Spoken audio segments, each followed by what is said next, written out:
I am Eva Papamargariti.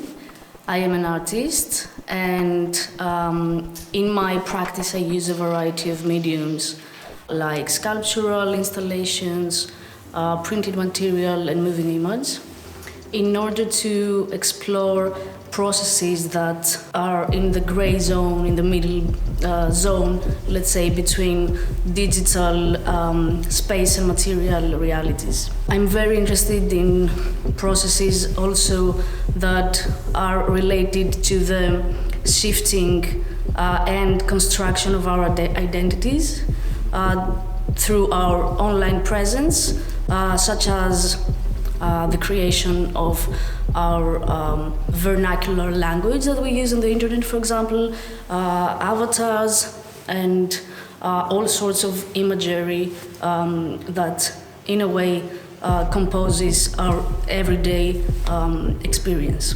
During my first visit, I was actually really surprised about how massive and monumental the Zollverein buildings are, like the buildings of the complex, like of the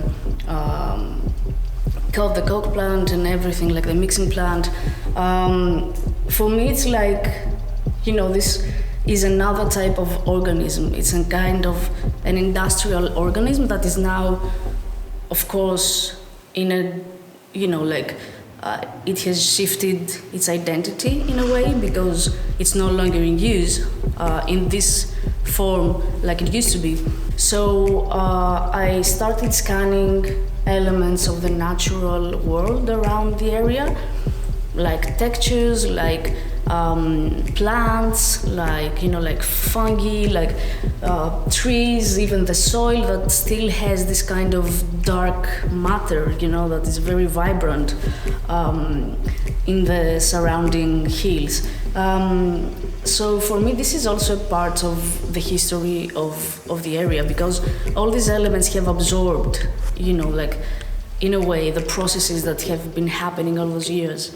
I am recording, obsessively, elements that exist here right now, and sometimes they are natural elements, sometimes they are elements that are part also of the building infrastructure, like different kinds of textures that are showing like the corrosion of materials, and also this kind of brutality that these buildings have had. But also another big part of the project is the aspects of what has happened in the past. And I have been also researching different kinds of fossils and organisms that have, lived in the area and have been extracted during the mining procedures. And some of those are also in the Ruhr Museum. Actually, this is a big part of the theoretical context of the work as well, what becomes unhidden during procedures that the human hand, let's say, is extending towards the nature. I think that hypernatural forces are already part of our ecosystem. They can take many different forms.